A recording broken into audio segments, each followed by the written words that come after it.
But as a center, it ironically destroys the very elements necessary to family success. People who are family-centered get their sense of security or personal worth from the family tradition and culture or the family reputation. Thus, they become vulnerable to any changes in that tradition or culture and to any influences that would affect that reputation. Family-centered parents do not have the emotional freedom, the power, to raise their children with their ultimate welfare truly in mind. If they derive their own security from the family, their need to be popular with their children may override the importance of a long-term investment in their children's growth and development. Or they may be focused on the proper and correct behavior of the moment. Any behavior that they consider improper threatens their security. They become upset, guided by the emotions of the moment, spontaneously reacting to the immediate concern rather than the long-term growth and development of the child. They may overreact and punish out of bad temper. They tend to love their children conditionally, making them emotionally dependent or counter-dependent and rebellious. Money-centeredness. Another logical and extremely common center to people's lives is making money. Economic security is basic to one's opportunity to do much in any other dimension. In a hierarchy or continuum of needs, physical survival and financial security comes first. Other needs are not even activated until that basic need is satisfied, at least minimally. Most of us face economic worries. Many forces in the wider culture can and do act upon our economic situation, causing or threatening such disruption that we often experience concern and worry that may not always rise to the conscious surface. Sometimes there are apparently noble reasons given for making money, such as the desire to take care of one's family. And these things are important. But to focus on money-making as a center will bring about its own undoing. Consider again the 4 life support factors: security, guidance, wisdom, and power. Suppose I derive much of my security from my employment or from my income or net worth. Since many factors affect these economic foundations, I become anxious and uneasy, protective and defensive, about anything that may affect them. When my sense of personal worth comes from my net worth, I am vulnerable to anything that will affect that net worth. But work and money, per se, provide no wisdom, no guidance, and only a limited degree of power and security. All it takes to show the limitations of a money center is a crisis in my life or in the life of a loved one. Money-centered people often put aside family or other priorities, assuming everyone will understand that economic demands come first. I know one father who was leaving with his children for a promised trip to the circus when a phone call came for him to come to work instead. He declined. When his wife suggested that perhaps he should have gone to work, he responded, "The work will come again, but childhood won't." For the rest of their lives his children remembered this little act of priority setting, not only as an object lesson in their minds but as an expression of love in their hearts. Work-centeredness. Work-centered people may become workaholics, driving themselves to produce at the sacrifice of health, relationships, and other important areas of their lives. Their fundamental identity comes from their work. I'm a doctor, I'm a writer, I'm an actor. Because their identity and sense of self-worth are wrapped up in their work, their security is vulnerable to anything that happens to prevent them from continuing in it. Their guidance is a function of the demands of the work. Their wisdom and power come in the limited areas of their work, rendering them ineffective in other areas of life. Possession-centeredness. A driving force of many people is possessions, not only tangible, material possessions such as fashionable clothes, homes, cars, boats, and jewelry, but also the intangible possessions of fame, glory, or social prominence. Most of us are aware, through our own experience, how singularly flawed such a center is, simply because it can vanish rapidly and it is influenced by so many forces. If my sense of security lies in my reputation or in the things I have, my life will be in a constant state of threat and jeopardy that these possessions may be lost or stolen or devalued. If I'm in the presence of someone of greater net worth or fame or status, I feel inferior. If I'm in the presence of someone of lesser net worth or fame or status, I feel superior. My sense of self-worth constantly fluctuates. I don't have any sense of constancy or anchorage or persistent selfhood. I am constantly trying to protect and ensure my assets, properties, securities, position, or reputation. We have all heard stories of people committing suicide after losing their fortunes in a significant stock decline or their fame in a political reversal. Pleasure-centeredness. Another common center, closely allied with possessions, is that of fun and pleasure. We live in a world where instant gratification is available and encouraged. Television and movies are major influences in increasing people's expectations. They graphically portray what other people have and can do in living the life of ease and fun. But while the glitter of pleasure-centered lifestyles is graphically portrayed, the natural result of such lifestyles, the impact on the inner person, on productivity, on relationships, is seldom accurately seen. Innocent pleasures in moderation can provide relaxation for the body and mind and can foster family and other relationships. But pleasure, per se, offers no deep, lasting satisfaction or sense of fulfillment. The pleasure-centered person, too soon bored with each succeeding level of fun, constantly cries for more and more. So the next new pleasure has to be bigger and better, more exciting, with a bigger high. A person in this state becomes almost entirely narcissistic, interpreting all of life in terms of the pleasure it provides to the self here and now. Too many vacations that last too long, too many movies, too much TV, too much video game playing, too much undisciplined leisure time in which a person continually takes the course of least resistance gradually wastes a life. It ensures that a person's capacities stay dormant, that talents remain undeveloped, that the mind and spirit become lethargic, and that the heart is unfulfilled. Where is the security, the guidance, the wisdom, and the power? At the low end of the continuum, in the pleasure of a fleeting moment. Malcolm Muggeridge writes a 20th century testimony. When I look back on my life nowadays, which I sometimes do, what strikes me most forcibly about it is that what seemed at the time most significant and seductive, seems now most futile and absurd. For instance, success in all of its various guises, being known and being praised, ostensible pleasures, like acquiring money or seducing women, or traveling, going to and fro in the world and up and down in it like Satan, explaining and experiencing whatever Vanity Fair has to offer. In retrospect, all these exercises in self-gratification seem pure fantasy, what Pascal called, licking the earth. Friend/enemy-centeredness. Young people are particularly, though certainly not exclusively, susceptible to becoming friend-centered. Acceptance and belonging to a peer group can become almost supremely important. The distorted and ever-changing social mirror becomes the source for the four life support factors, creating a high degree of dependence on the fluctuating moods, feelings, attitudes, and behavior of others. Friend-centeredness can also focus exclusively on one person, taking on some of the dimensions of marriage. The emotional dependence on one individual, the escalating need/conflict spiral, and the resulting negative interactions can grow out of friend-centeredness. And what about putting an enemy at the center of one's life? Most people would never think of it, and probably no one would ever do it consciously. Nevertheless, enemy centering is very common, particularly when there is frequent interaction between people who are in real conflict.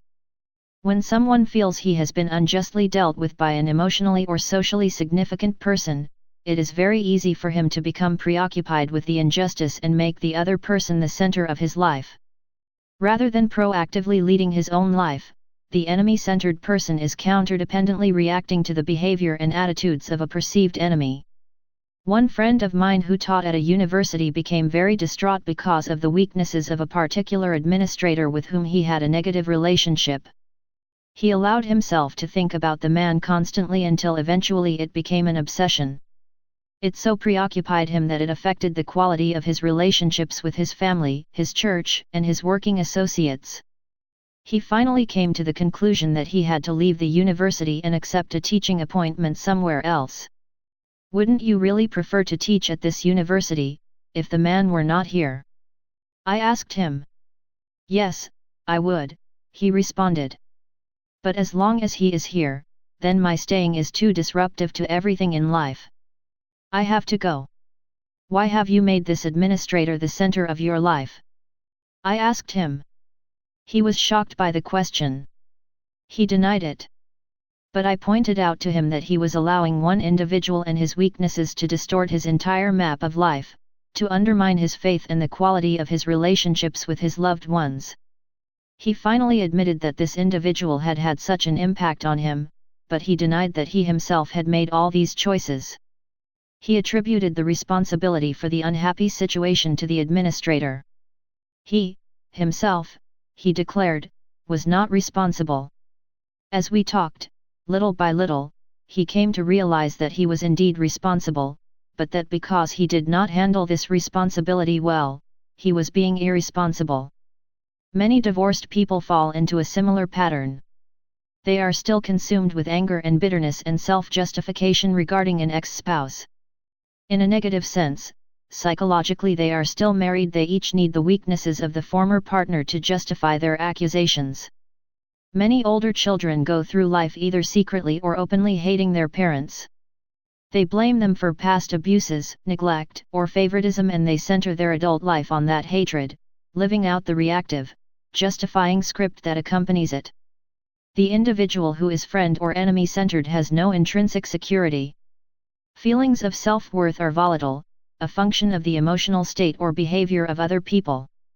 Guidance comes from the person's perception of how others will respond, and wisdom is limited by the social lens or by enemy-centered paranoia. The individual has no power. Other people are pulling the strings. Church-centeredness. I believe that almost anyone who is seriously involved in any church will recognize that church-going is not synonymous with personal spirituality.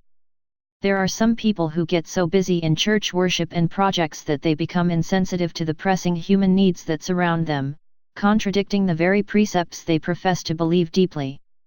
There are others who attend church less frequently or not at all, but whose attitudes and behavior reflect a more genuine centering in the principles of the basic Judeo-Christian ethic.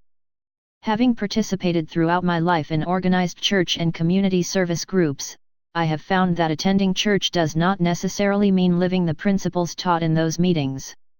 You can be active in a church but inactive in its gospel. In the church-centered life, image or appearance can become a person's dominant consideration, leading to hypocrisy that undermines personal security and intrinsic worth. Guidance comes from a social conscience, and the church-centered person tends to label others artificially in terms of active, inactive, liberal, orthodox, or conservative. Because the church is a formal organization made up of policies, programs, practices, and people, it cannot by itself give a person any deep, permanent security or sense of intrinsic worth. Living the principles taught by the church can do this, but the organization alone cannot. Nor can the church give a person a constant sense of guidance. Church-centered people often tend to live in compartments, acting and thinking and feeling in certain ways on the Sabbath and in totally different ways on weekdays. Such a lack of wholeness or unity or integrity is a further threat to security, creating the need for increased labeling and self-justifying. Seeing the church as an end rather than as a means to an end undermines a person's wisdom and sense of balance. Although the church claims to teach people about the source of power, it does not claim to be that power itself. It claims to be one vehicle through which divine power can be channeled into man's nature. Self-centeredness. Perhaps the most common center today is the self. The most obvious form is selfishness, which violates the values of most people. But if we look closely at many of the popular approaches to growth and self-fulfillment, we often find self-centering at their core. There is little security, guidance, wisdom, or power in the limited center of self. Like the Dead Sea in Palestine, it accepts but never gives. It becomes stagnant. On the other hand, paying attention to the development of self in the greater perspective of improving one's ability to serve, to produce, to contribute in meaningful ways, gives context for dramatic increase in the 4 life support factors. These are some of the more common centers from which people approach life. It is often much easier to recognize the center in someone else's life than to see it in your own. You probably know someone who puts making money ahead of everything else. You probably know someone whose energy is devoted to justifying his or her position in an ongoing negative relationship. If you look, you can sometimes see beyond behavior into the center that creates it. Identifying your center. But where do you stand? What is at the center of your own life? Sometimes that isn't easy to see. Perhaps the best way to identify your own center is to look closely at your life support factors. If you can identify with one or more of the descriptions below, you can trace it back to the center from which it flows, a center which may be limiting your personal effectiveness. If you are spouse-centered. Security. Your feelings of security are based on the way your spouse treats you. You are highly vulnerable to the moods and feelings of your spouse. There is deep disappointment resulting in withdrawal or conflict when your spouse disagrees with you or does not meet your expectations. Anything that may impinge on the relationship is perceived as a threat. Guidance. Your direction comes from your own needs and wants and from those of your spouse. Your decision-making criterion is limited to what you think is best for your marriage or your mate, or to the preferences and opinions of your spouse. Your decision-making criterion is limited to what you think is best for your marriage or your mate, or to the preferences and opinions of your spouse. Wisdom. Your life perspective surrounds things which may positively or negatively influence your spouse or your relationship. Power. Your power to act is limited by weaknesses in your spouse and in yourself. If you are family-centered. Security. Your security is founded on family acceptance and fulfilling family expectations. Your sense of personal security is as volatile as the family. Your feelings of self-worth are based on the family reputation. Guidance. Family scripting is your source of correct attitudes and behaviors. Your decision-making criterion is what is good for the family, or what family members want. Wisdom. You interpret all of life in terms of your family, creating a partial understanding and family narcissism. Power. Your actions are limited by family models' traditions. If you are money-centered. Security. Your personal worth is determined by your net worth. You are vulnerable to anything that threatens your economic security. Guidance. Profit is your decision-making criterion. Wisdom. Money-making is the lens through which life is seen and understood, creating imbalanced judgment. Power. You are restricted to what you can accomplish with your money and your limited vision. If you are work-centered. Security. You tend to define yourself by your occupational role. You are only comfortable when you are working. Guidance. You make your decisions based on the needs and expectations of your work. Wisdom. You tend to be limited to your work role. Power. Your actions are limited by work role models, organizational constraints, occupational opportunities, your boss's perceptions, and your possible inability at some point in your life to do that particular work. If you are possession-centered. Security. Your security is based on your reputation, your social status, or the tangible things you possess. You tend to compare what you have to what others have. Guidance. You make your decisions based on what will protect, increase, or better display your possessions. Wisdom. You see the world in terms of comparative economic and social relationships. Power. You function within the limits of what you can buy or the social prominence you can achieve. If you are pleasure-centered. Security. You feel secure only when you're on a pleasure high. Your security is short-lived, anesthetizing, and dependent on your environment. Guidance. You make your decisions based on what will give you the most pleasure. Wisdom. You see the world in terms of what's in it for you. Power. Your power is almost negligible. If you are friend-centered. Security. Your security is a function of the social mirror. You are highly dependent on the opinion of others. Guidance. Your decision-making criterion is what will they think? You are easily embarrassed. Wisdom. You see the world through a social lens. Your actions are as fickle as opinion. Power. You are limited by your social comfort zone. If you are enemy-centered. Security. Your security is volatile, based on the movements of your enemy. You are always wondering what he is up to. You seek self-justification and validation from the like-minded. Guidance. You are counterdependently guided by your enemy's actions. You make your decisions based on what will thwart your enemy. Wisdom. Your judgment is narrow and distorted. You are defensive, overreactive, and often paranoid. Power. The little power you do have comes from anger, envy, resentment, and vengeance, negative energy that shrivels and destroys, leaving energy for little else. If you are church-centered. Security. Your security is based on church activity and on the esteem in which you are held by those in authority or influence in the church. You find identity and security in religious labels and comparisons. Guidance. You are guided by how others will evaluate your actions in the context of church teachings and expectations. Wisdom. You see the world in terms of believers and non-believers, belongers and non-belongers. Power. Perceived power comes from your church position or role. If you are self-centered. Security. Your security is constantly changing and shifting.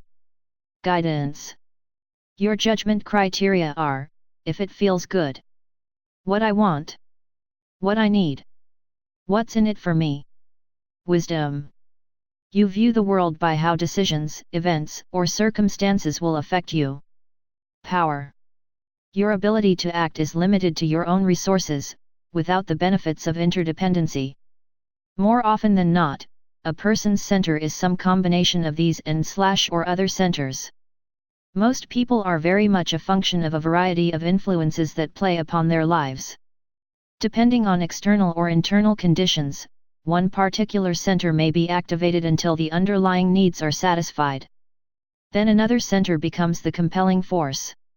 As a person fluctuates from one center to another, the resulting relativism is like roller coasting through life.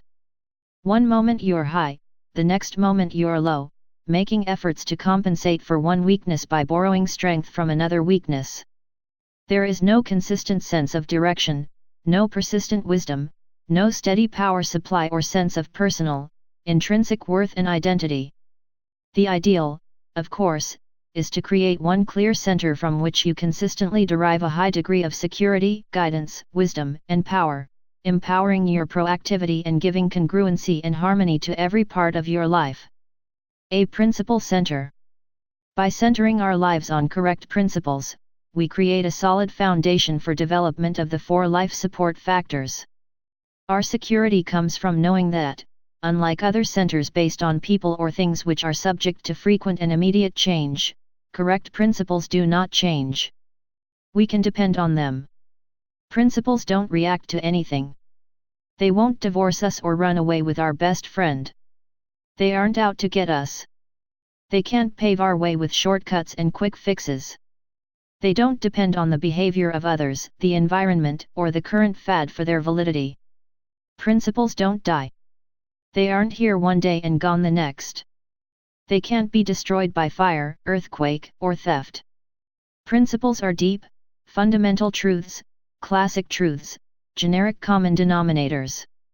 They are tightly interwoven threads running with exactness, consistency, beauty, and strength through the fabric of life.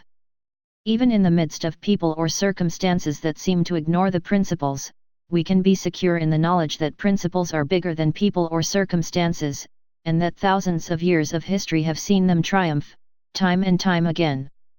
Even more important, we can be secure in the knowledge that we can validate them in our own lives, by our own experience. Admittedly, we're not omniscient. Our knowledge and understanding of correct principles is limited by our own lack of awareness of our true nature and the world around us, and by the flood of trendy philosophies and theories that are not in harmony with correct principles.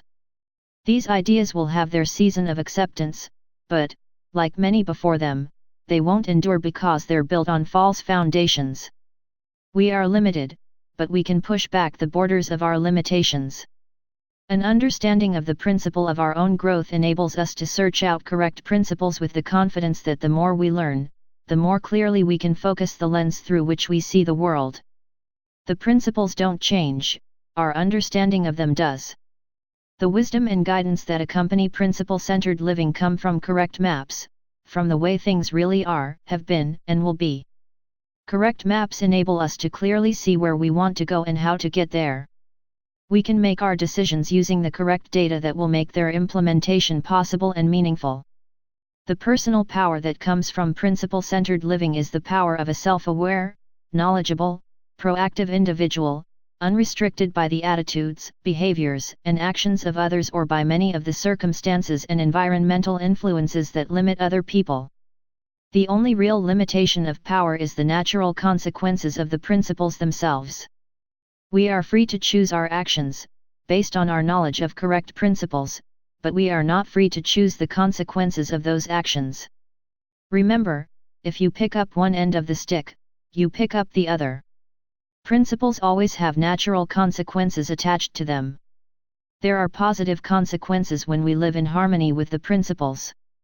There are negative consequences when we ignore them. But because these principles apply to everyone, whether or not they are aware, this limitation is universal. And the more we know of correct principles, the greater is our personal freedom to act wisely. By centering our lives on timeless, unchanging principles, we create a fundamental paradigm of effective living. It is the center that puts all other centers in perspective. If you are principle-centered. Security. Your security is based on correct principles that do not change, regardless of external conditions or circumstances. You know that true principles can repeatedly be validated in your own life, through your own experiences. As a measurement of self-improvement, correct principles function with exactness, consistency, beauty, and strength. Correct principles help you understand your own development, endowing you with the confidence to learn more, thereby increasing your knowledge and understanding. Your source of security provides you with an immovable, unchanging, unfailing core enabling you to see change as an exciting adventure and opportunity to make significant contributions. Guidance. You are guided by a compass which enables you to see where you want to go and how you will get there. You use accurate data which makes your decisions both implementable and meaningful. You stand apart from life's situations and circumstances and look at the balanced whole. Your decisions and actions reflect both short and long-term considerations and implications. In every situation, you consciously, proactively determine the best alternative, basing decisions on conscience educated by principles. Wisdom. Your judgment encompasses a broad spectrum of long-term consequences and reflects a wise balance and quiet assurance. You see things differently and thus you think and act differently from the largely reactive world. You view the world through a fundamental paradigm for effective, provident living. You see the world in terms of what you can do for the world and its people. You adopt a proactive lifestyle, seeking to serve and build others. You interpret all of life's experiences in terms of opportunities for learning and contribution. Power. Your power is limited only by your understanding and observance of natural law and correct principles and by the natural consequences of the principles themselves. You become a self-aware, knowledgeable, proactive individual, largely unrestricted by the attitudes, behaviors, or actions of others. Your ability to act reaches far beyond your own resources and encourages highly developed levels of interdependency. Your decisions and actions are not driven by your current financial or circumstantial limitations. You experience an interdependent freedom. Remember that your paradigm is the source from which your attitudes and behaviors flow. A paradigm is like a pair of glasses, it affects the way you see everything in your life.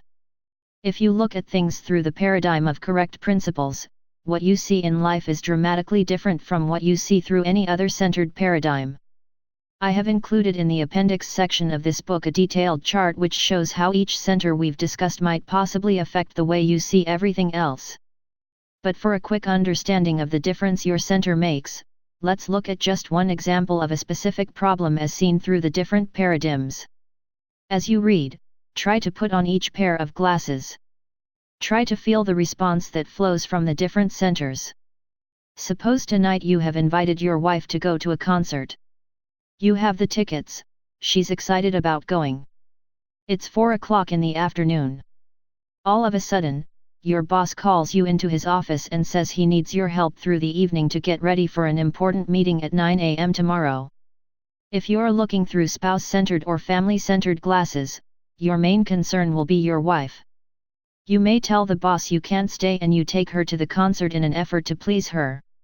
You may feel you have to stay to protect your job, but you'll do so grudgingly, anxious about her response, trying to justify your decision and protect yourself from her disappointment or anger.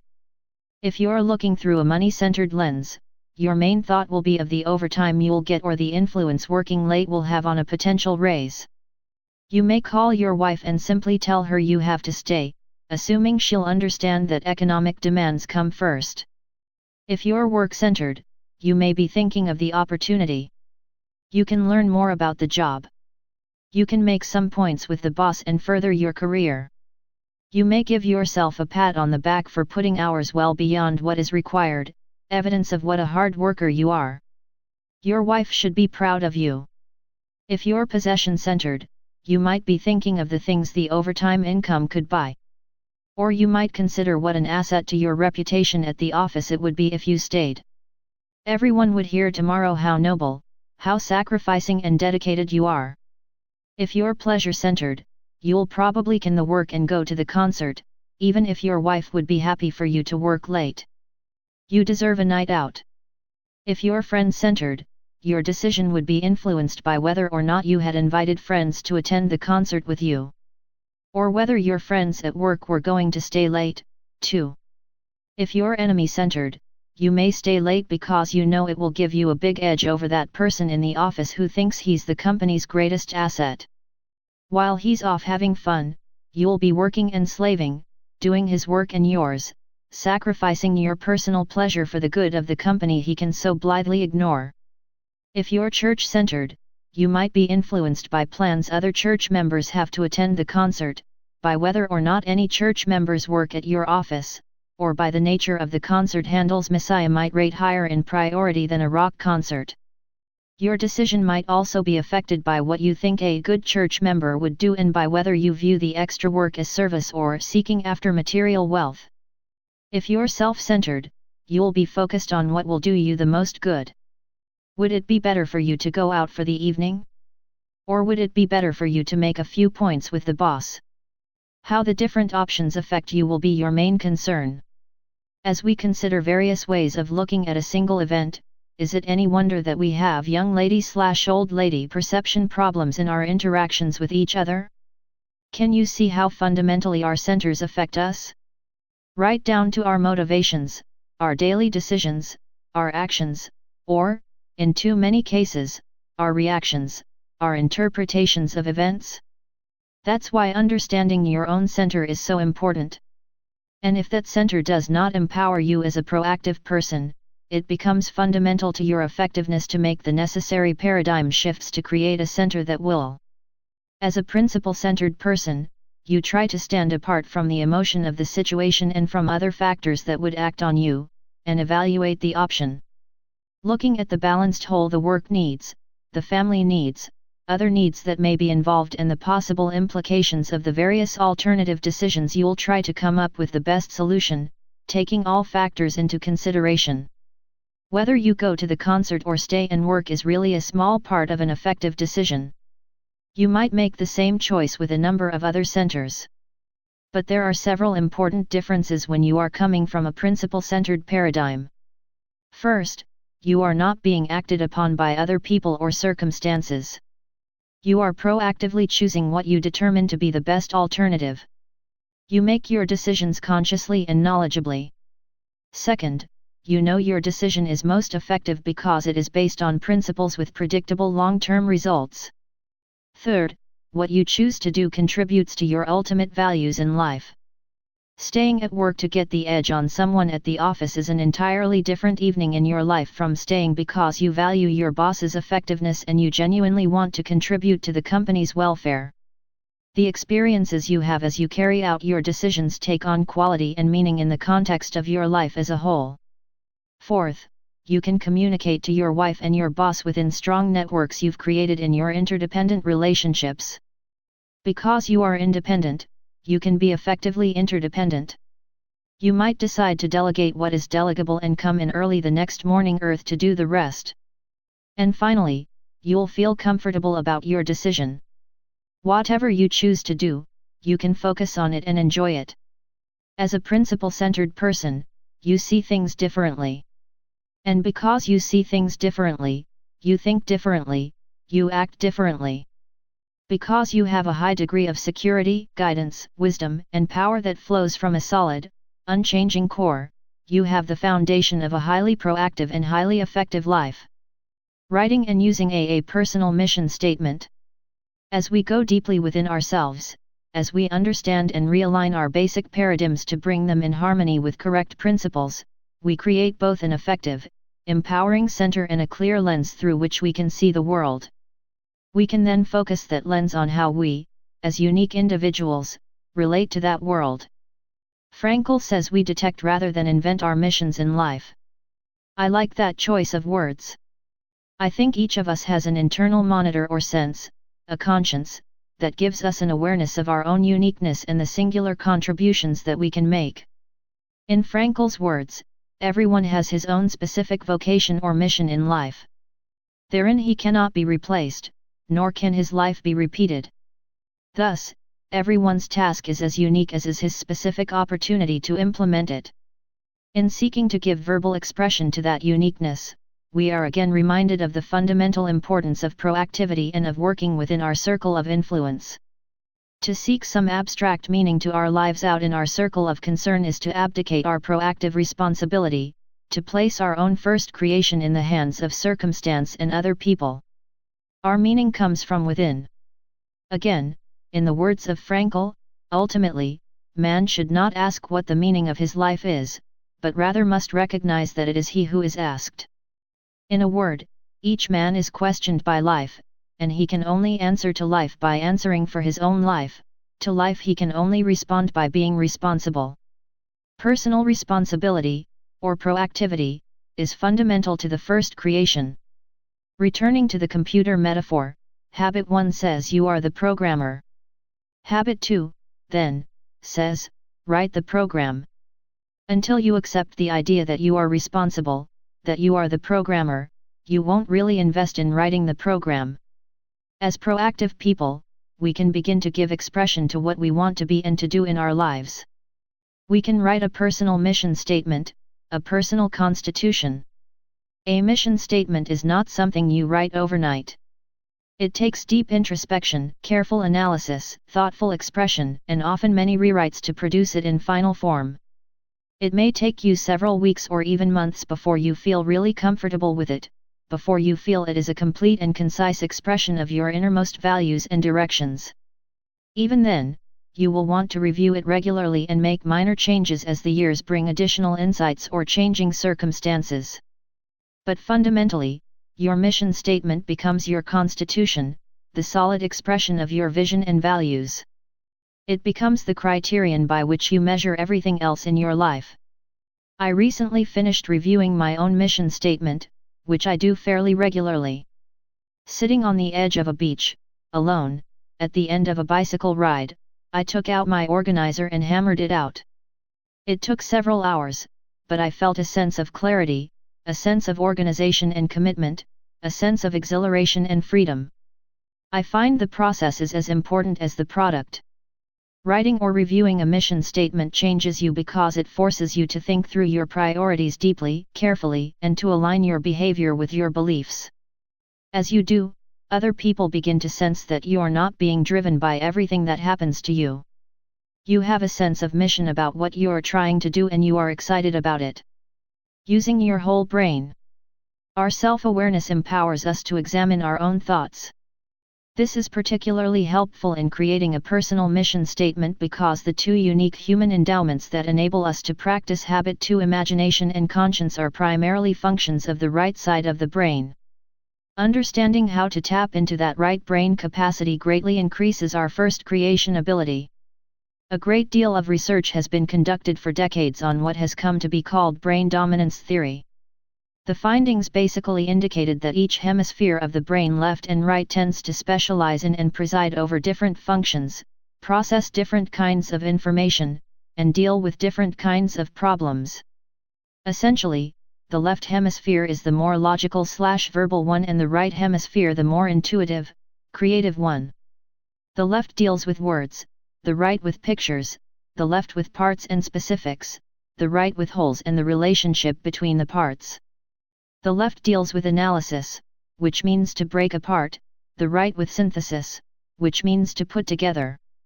The left deals with sequential thinking, the right with simultaneous and holistic thinking.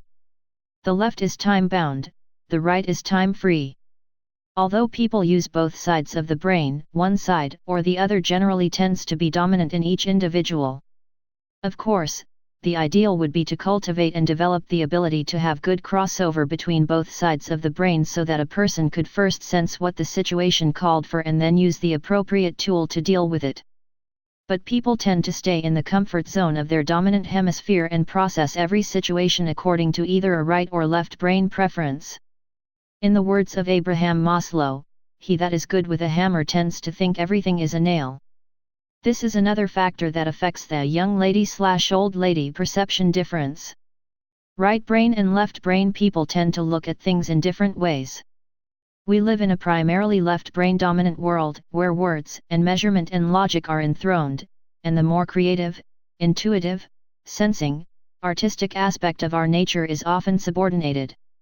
Many of us find it more difficult to tap into our right brain capacity.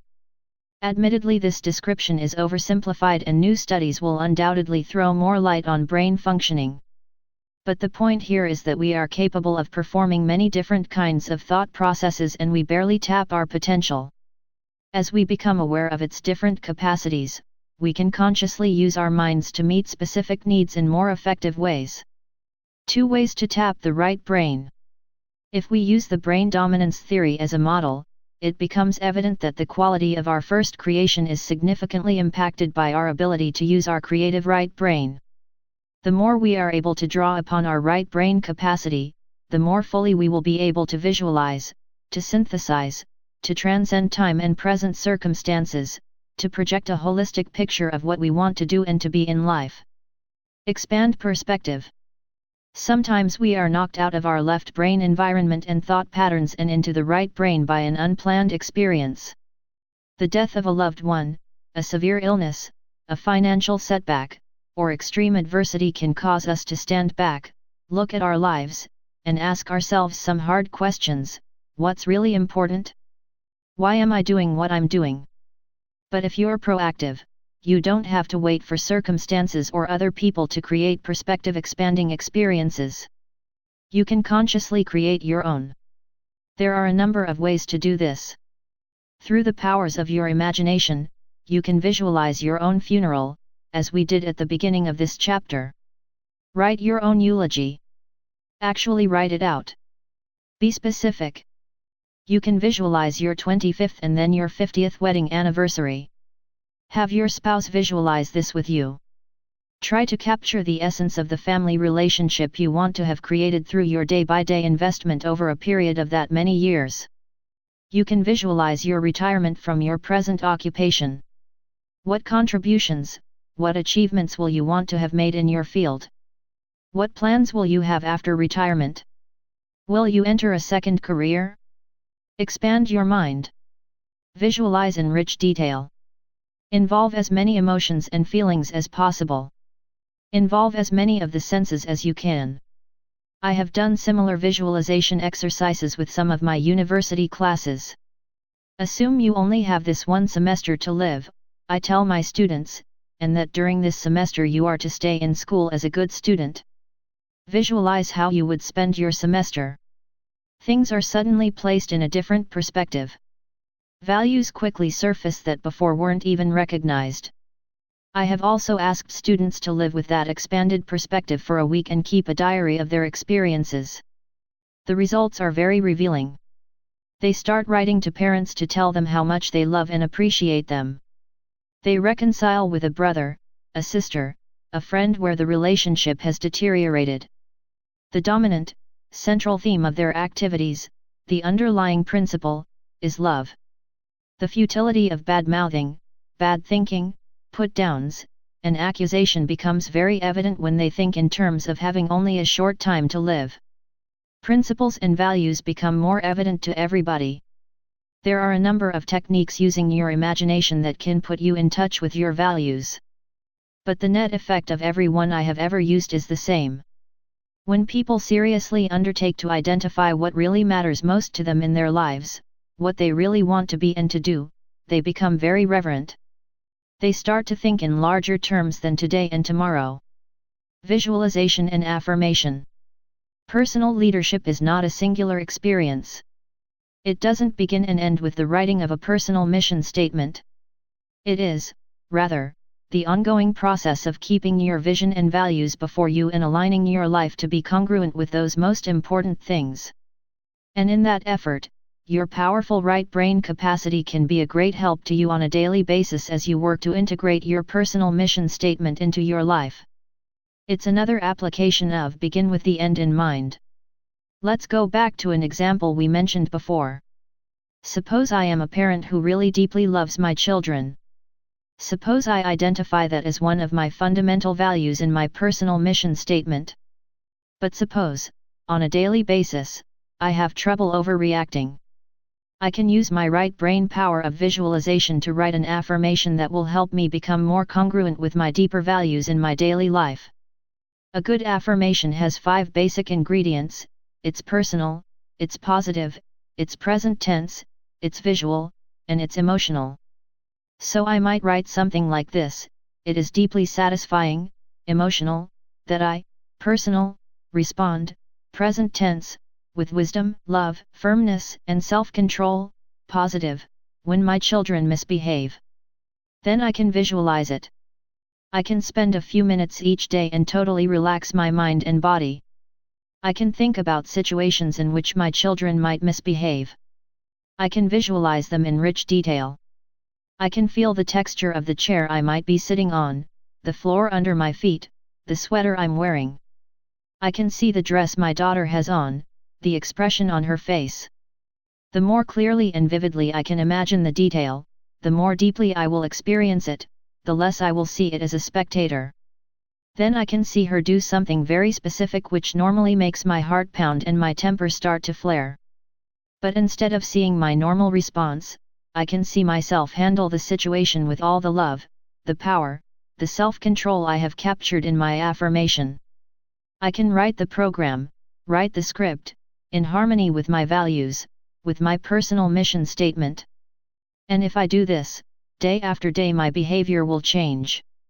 Instead of living out of the scripts given to me by my own parents or by society or by genetics or my environment, I will be living out of the script I have written from my own self-selected value system. I have helped and encouraged my son, Sean, to use this affirmation process extensively throughout his football career.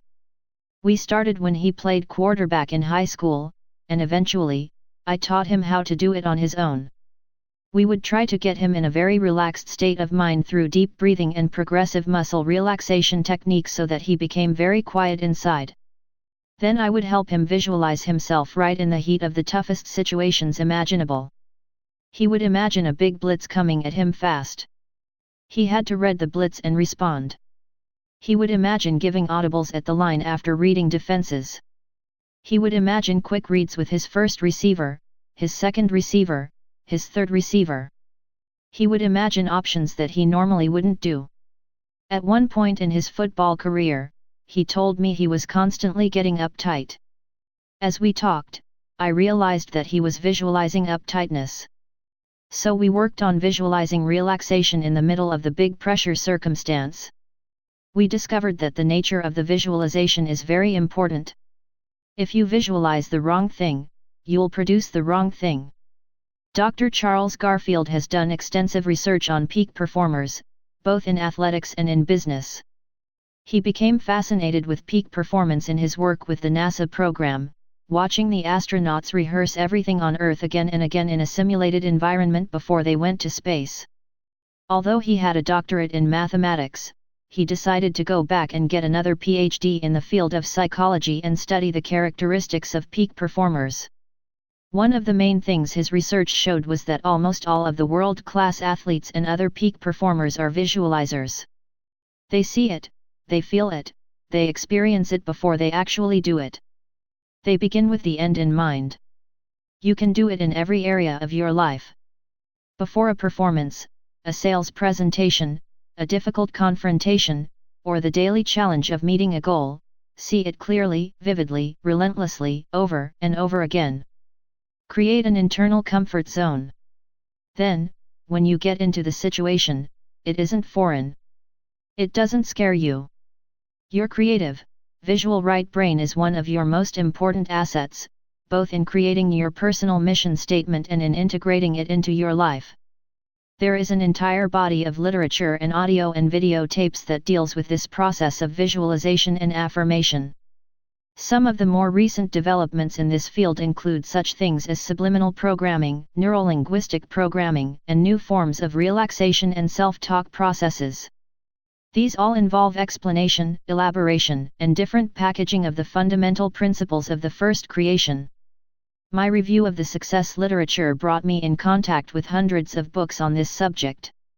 Although some made extravagant claims and relied on anecdotal rather than scientific evidence, I think that most of the material is fundamentally sound. The majority of it appears to have originally come out of the study of the Bible by many individuals. In effective personal leadership, visualization and affirmation techniques emerge naturally out of a foundation of well-thought-through purposes and principles that become the center of a person's life. They are extremely powerful in rescripting and reprogramming, into writing deeply committed to purposes and principles into one's heart and mind.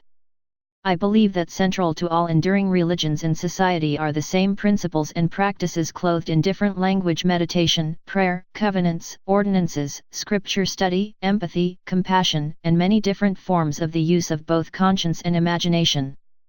But if these techniques become part of the personality ethic and are severed from a base of character and principles, they can be misused and abused in serving other centers, primarily the self-center. Affirmation and visualization are forms of programming, and we must be certain that we do not submit ourselves to any programming that is not in harmony with our basic center or that comes from sources centered on money-making, self-interest, or anything other than correct principles. The imagination can be used to achieve the fleeting success that comes when a person is focused on material gain or on what's in it for me. But I believe the higher use of imagination is in harmony with the use of conscience to transcend self and create a life of contribution based on unique purpose and on the principles that govern interdependent reality. Identifying roles and goals. Of course, the logical/verbal left brain becomes important also as you attempt to capture your right brain images, feelings, and pictures in the words of a written mission statement. Just as breathing exercises help integrate body and mind, writing is a kind of psychoneural muscular activity which helps bridge and integrate the conscious and subconscious minds. Writing distills, crystallizes, and clarifies thought and helps break the whole into parts. We each have a number of different roles in our lives, different areas or capacities in which we have responsibility.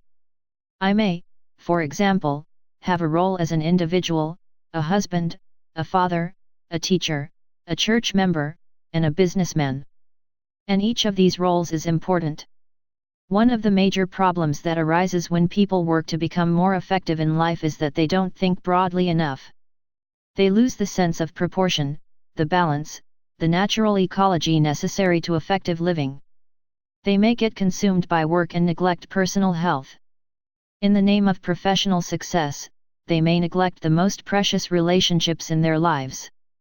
You may find that your mission statement will be much more balanced, much easier to work with, if you break it down into the specific role areas of your life and the goals you want to accomplish in each area. Look at your professional role. You might be a salesperson, or a manager, or a product developer. What are you about in that area? What are the values that should guide you? Think of your personal roles: husband, wife, father, mother, neighbor, friend. What are you about in those roles? What's important to you? Think of community roles: the political area, public service, volunteer organizations. One executive has used the idea of roles and goals to create the following mission statement: My mission is to live with integrity and to make a difference in the lives of others. To fulfill this mission, I have charity. I seek out and love each one regardless of his situation. I sacrifice, I devote my time, talents, and resources to my mission. I inspire, I teach by example that we are all children of a loving Heavenly Father and that every Goliath can be overcome. I am impactful, what I do makes a difference in the lives of others. These roles take priority in achieving my mission. Husband, my partner, is the most important person in my life. Together we contribute the fruits of harmony, industry, charity, and thrift. Father, I help my children experience progressively greater joy in their lives. Son/brother, I am frequently there for support and love. Christian, God can count on me to keep my covenants and to serve his other children. Neighbor, the love of Christ is visible through my actions toward others. Change agent, I am a catalyst for developing high performance in large organizations. Scholar, I learn important new things every day. Writing your mission in terms of the important roles in your life gives you balance and harmony. It keeps each role clearly before you. You can review your roles frequently to make sure that you don't get totally absorbed by one role to the exclusion of others that are equally or even more important in your life. After you identify your various roles, then you can think about the long-term goals or plans you make that support the principles described in your mission statement. These goals should represent areas you want to focus on in the near future. Typically, long-term goals take longer than a week to complete, but are most specific than the lifetime goals of your mission statement. Long-term goals you want to accomplish in each of those roles. We're into the right brain again, using imagination, creativity, conscience, and inspiration. If these goals are the extension of a mission statement based on correct principles, they will be vitally different from the goals people normally set. They will be in harmony with correct principles, with natural laws, which gives you greater power to achieve them. They are not someone else's goals you have absorbed. They are your goals. They reflect your deepest values, your unique talent, your sense of mission. And they grow out of your chosen roles in life. An effective goal focuses primarily on results rather than activity. It identifies where you want to be, and, in the process, helps you determine where you are. It gives you important information on how to get there, and it tells you when you have arrived. It unifies your efforts and energy. It gives meaning and purpose to all you do. And it can finally translate itself into daily activities so that you are proactive, you are in charge of your life, you are making happen each day the things that will enable you to fulfill your personal mission statement. Roles and goals give structure and organized direction to your personal mission. If you don't yet have a personal mission statement, it's a good place to begin. Just identifying the various areas of your life and the 2 or 3 important results you feel you should accomplish in each area to move ahead gives you an overall perspective of your life and a sense of direction. As we move into Habit 3, we'll go into greater depth in the area of short-term goals. The important application at this point is to identify roles and long-term goals as they relate to your personal mission statement. These roles and long-term goals will provide the foundation for effective goal setting and achieving when we get to the Habit 3 day-to-day management of life and time. Family mission statements. Because Habit 2 is based on principle, it has broad application. In addition to individuals, families, service groups, and organizations of all kinds become significantly more effective as they begin with the end in mind. Many families are managed on the basis of crises, moods, quick fixes, and instant gratification, not on sound principles. Symptoms surface whenever stress and pressure mount, people become cynical, critical, or silent, or they start yelling and overreacting. Children who observe these kinds of behavior grow up thinking the only way to solve problems is flight or fight. The core of any family is what is changeless, what is always going to be their shared vision and values. By writing a family mission statement, you give expression to its true foundation. This mission statement becomes its constitution, the standard, the criterion for evaluation and decision-making.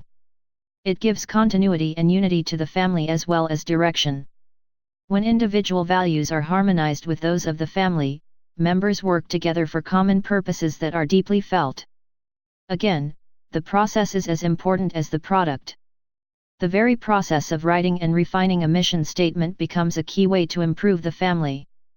Working together to create a mission statement builds the PC capacity to live it. By getting input from every family member, drafting a statement, getting feedback, revising it, and using wording from different family members, you get the family talking, communicating, on things that really matter deeply. The best mission statements are the result of family members coming together in a spirit of mutual respect, expressing their different views, and working together to create something greater than any one individual could do alone. Periodic review to expand perspective, shift emphasis or direction, amend or give new meaning to time-worn phrases can keep the family united in common values and purposes. The mission statement becomes the framework for thinking, for governing the family. When the problems and crises come, the Constitution is there to remind family members of the things that matter most and to provide direction for problem solving and decision-making based on correct principles. In our home, we put our mission statement up on a wall in the family room so that we can look at it and monitor ourselves daily. When we read the phrases about the sounds of love in our home, order, responsible independence, cooperation, helpfulness, meeting needs, developing talents, showing interest in each other's talents, and giving service to others, it gives us some criteria to know how we're doing in the things that matter most to us as a family. When we plan our family goals and activities, we say, in light of these principles, what are the goals we're going to work on? What are our action plans to accomplish our goals and actualize these values? We review the statement frequently and rework goals and jobs twice a year, in September and June, the beginning of school and the end of school, to reflect the situation as it is, to improve it, to strengthen it. It renews us, it recommits us to what we believe in, what we stand for. Organizational mission statements. Mission statements are also vital to successful organizations. One of the most important thrusts of my work with organizations is to assist them in developing effective mission statements. And to be effective, that statement has to come from within the bowels of the organization. Everyone should participate in a meaningful way, not just the top strategy planners, but everyone. Once again, the involvement process is as important as the written product and is the key to its use. I am always intrigued whenever I go to IBM and watch the training process there. Time and time again, I see the leadership of the organization come into a group and say that IBM stands for three things: the dignity of the individual, excellence, and service. These things represent the belief system of IBM. Everything else will change, but these three things will not change. Almost like osmosis, this belief system has spread throughout the entire organization, providing a tremendous base of shared values and personal security for everyone who works there. Once I was training a group of people for IBM in New York. It was small group, about 20 people, and one of them became ill. He called his wife in California, who expressed concern because his illness required a special treatment. The IBM people responsible for the training session arranged to have him taken to an excellent hospital with medical specialists in the disease. But they could sense that his wife was uncertain and really wanted him home where their personal physician could handle the problem. So they decided to get him home. Concerned about the time involved in driving him to the airport and waiting for a commercial plane, they brought in a helicopter, flew him to the airport, and hired a special plane just to take this man to California. I don't know what costs that involved, my guess would be many thousands of dollars. But IBM believes in the dignity of the individual. That's what the company stands for. To those present, that experience represented its belief system and was no surprise. I was impressed. At another time, I was scheduled to train 175 shopping center managers at a particular hotel. I was amazed at the level of service there. It wasn't a cosmetic thing. It was evident at all levels, spontaneously, without supervision. I arrived quite late, checked in, and asked if room service were available. The man at the desk said, "No, Mr. Covey, but if you're interested, I could go back and get a sandwich or a salad or whatever you'd like that we have in the kitchen. His attitude was one of total concern about my comfort and welfare. Would you like to see your convention room? He continued. Do you have everything you need? What can I do for you? I'm here to serve you. There was no supervisor there checking up. This man was sincere. The next day I was in the middle of a presentation when I discovered that I didn't have all the colored markers I needed. So I went out into the hall during the brief break and found a bellboy running to another convention. I've got a problem, I said. I'm here training a group of managers and I only have a short break. I need some more colored pens. He whipped around and almost came to attention. He glanced at my name tag and said, Mr. Covey, I will solve your problem. He didn't say, I don't know where to go or well, go and check the front desk. He just took care of it. And he made me feel like it was his privilege to do so. Later, I was in the side lobby, looking at some of the art objects. Someone from the hotel came up to me and said, Mr. Covey, would you like to see a book that describes the art objects in this hotel? How anticipatory! How service-oriented! I next observed one of the employees high up on a ladder cleaning windows in the lobby. From his vantage point he saw a woman having a little difficulty in the garden with a walker.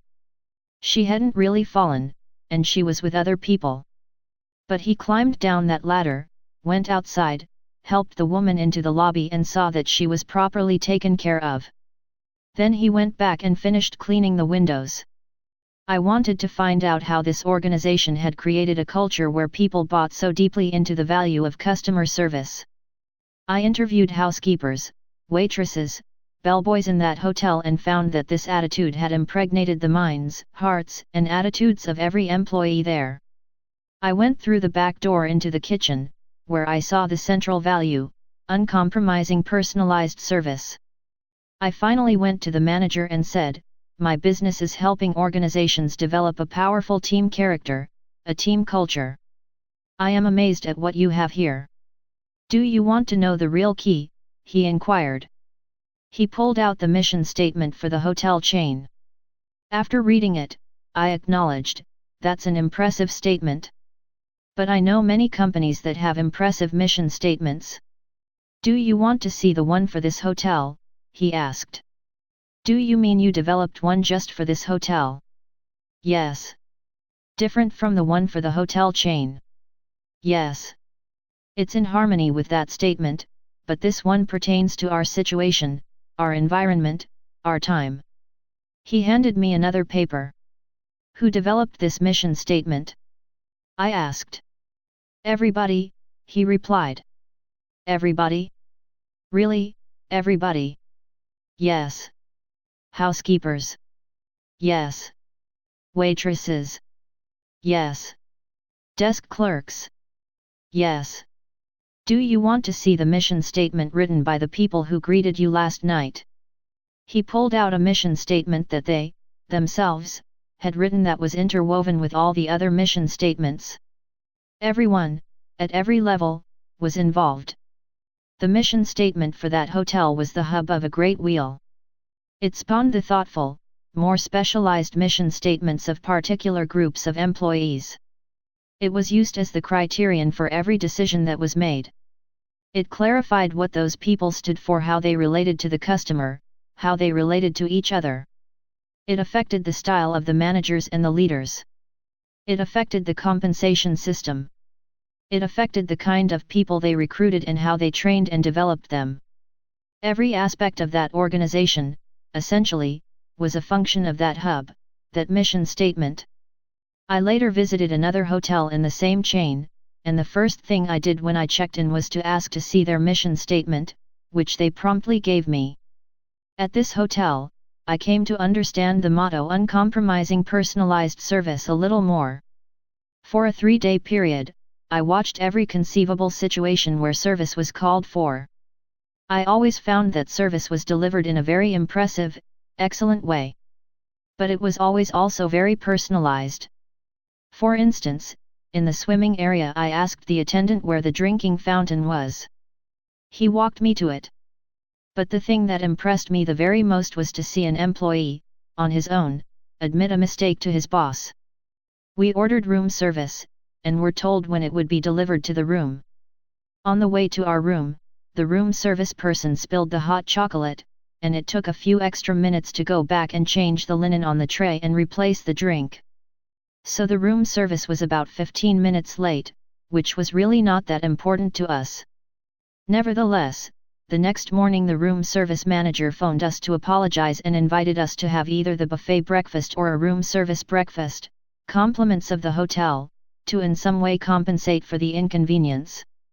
What does it say about the culture of an organization when an employee admits his own mistake, unknown to anyone else, to the manager so that customer or guest is better taken care of? As I told the manager of the first hotel I visited, I know a lot of companies with impressive mission statements. But there is a real difference, all the difference in the world, in the effectiveness of a mission statement created by everyone involved in the organization and one written by a few top executives behind a mahogany wall. One of the fundamental problems in organizations, including families, is that people are not committed to the determinations of other people for their lives. They simply don't buy into them. Many times as I work with organizations, I find people whose goals are totally different from the goals of the enterprise. I commonly find reward systems completely out of alignment with stated value systems. When I begin work with companies that have already developed some kind of mission statement, I ask them, how many of the people here know that you have a mission statement? How many of you know what it contains? How many were involved in creating it? How many really buy into it and use it as your frame of reference in making decisions? Without involvement, there is no commitment. Mark it down, asterisk it, circle it, underline it. No involvement, no commitment. Now, in the early stages when a person is new to an organization or when a child in the family is young, you can pretty well give them a goal and they'll buy it, particularly if the relationship, orientation, and training are good. But when people become more mature and their own lives take on a separate meaning, they want involvement, significant involvement. And if they don't have that involvement, they don't buy it. Then you have a significant motivational problem which cannot be solved at the same level of thinking that created it. That's why creating an organizational mission statement takes time, patience, involvement, skill, and empathy. Again, it's not a quick fix. It takes time and sincerity, correct principles, and the courage and integrity to align systems, structure, and management style to the shared vision and values. But it's based on correct principles and it works. An organizational mission statement, one that truly reflects the deep shared vision and values of everyone within that organization, creates a great unity and tremendous commitment. It creates in people's hearts and minds a frame of reference, a set of criteria or guidelines, by which they will govern themselves.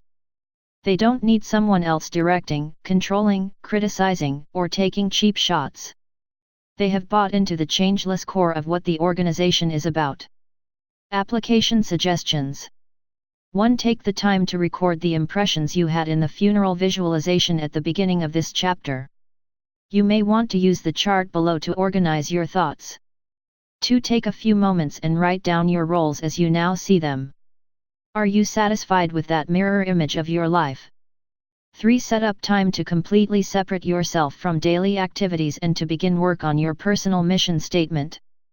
4. Go through the chart in Appendix A showing different centers and circle all those you can identify with.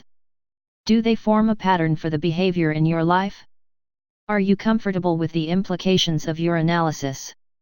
5. Start a collection of notes, quotes, and ideas you may want to use as resource material in writing your personal mission statement.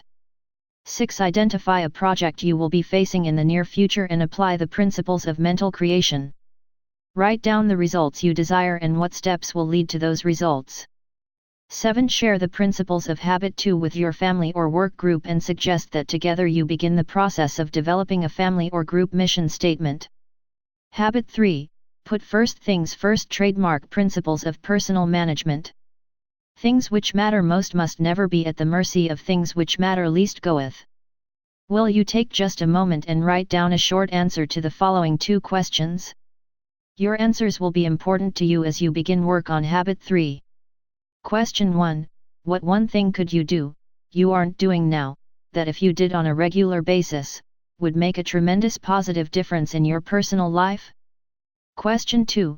What one thing in your business or professional life would bring similar results? We'll come back to these answers later. But first, let's put Habit 3 in perspective. Habit 3 is the personal fruit, the practical fulfillment of Habits 1 and 2. Habit 1 says, you're the creator.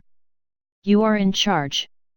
It's based on the 4 unique human endowments of imagination, conscience, independent will, and particularly, self-awareness. It empowers you to say, that's an unhealthy program I've been given from my childhood, from my social mirror. I don't like that ineffective script. I can change. Habit 2 is the first or mental creation. It's based on imagination, the ability to envision, to see the potential, to create with our minds what we cannot at present see without eyes, and conscience, the ability to detect our own uniqueness and the personal, moral, and ethical guidelines within which we can most happily fulfill it. It's the deep contact with our basic paradigms and values and the vision of what we can become. Habit 3, then, is the second creation, the physical creation. It's the fulfillment, the actualization, the natural emergence of Habits 1 and 2. It's the exercise of independent will toward becoming principle-centered. It's the day in, day out, moment by moment doing it. Habits 1 and 2 are absolutely essential and prerequisite to Habit 3. You can't become principle-centered without first being aware of and developing your own proactive nature. You can't become principle-centered without first being aware of your paradigms and understanding how to shift them and align them with principles. You can't become principle-centered without a vision of and a focus on the unique contribution that is yours to make. But with that foundation, you can become principle-centered, day in and day out, moment by moment, by living Habit 3 by practicing effective self-management. Management, remember, is clearly different from leadership. Leadership is primarily a high-powered, right-brain activity. It's more of an art, it's based on a philosophy. You have to ask the ultimate questions of life when you're dealing with personal leadership issues. But once you have dealt with those issues, once you have resolved them, you then have to manage yourself effectively to create a life congruent with your answers. The ability to manage well doesn't make much difference if you're not even in the right jungle. But if you are in the right jungle, it makes all the difference. In fact, the ability to manage well determines the quality and even the existence of the second creation. Management is the breaking down, the analysis, the sequencing, the specific application, the time-bound left-brain aspect of effective self-government. My own maxim of personal effectiveness is this: manage from the left, lead from the right. The power of independent will. In addition to self-awareness, imagination, and conscience, it is the 4th human endowment, independent will, that really makes effective self-management possible. It is the ability to make decisions and choices and to act in accordance with them. It is the ability to act rather than to be acted upon, to proactively carry out the program we have developed through the other 3 endowments. The human will is an amazing thing. Time after time, it has triumphed against unbelievable odds.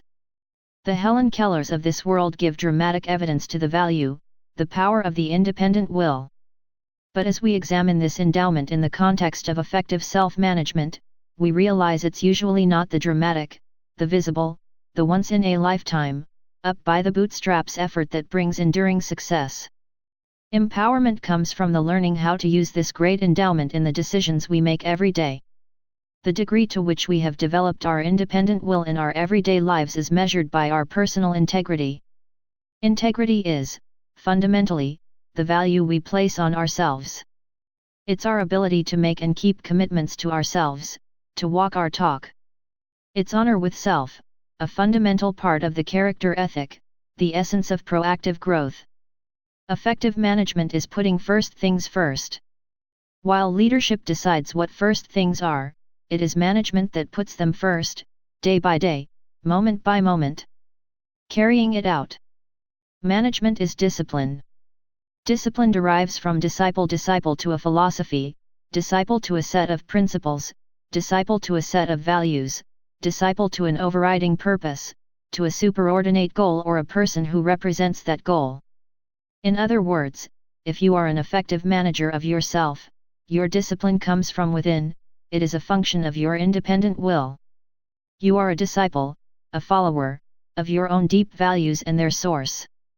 And you have the will, the integrity, to subordinate your feelings, your impulses, your moods to those values.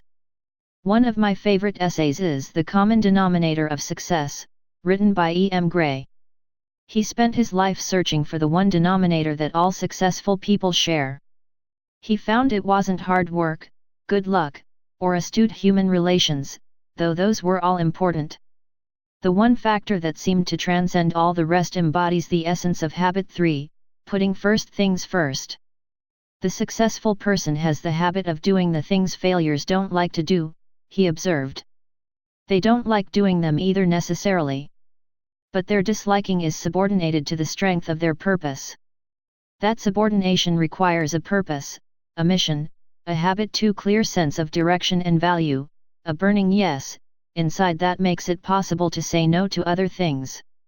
It also requires independent will, the power to do something when you don't want to do it, to be a function of your values rather than a function of the impulse or desire of any given moment.